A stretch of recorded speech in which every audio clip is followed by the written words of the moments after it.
How to fix Google Smart Lock on Spotify. Today, guys, I have the solution how to fix and solve this problem. Just watch this video till the end. So let's start. So first you have to go and open settings on your phone. Then you have to go directly to apps or applications.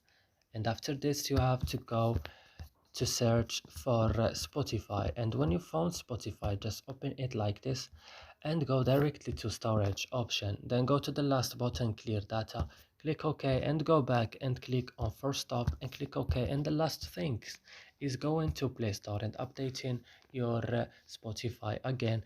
And that's it. I hope this video is helpful for you. Do not forget to like and subscribe in our channel, and see you in another videos.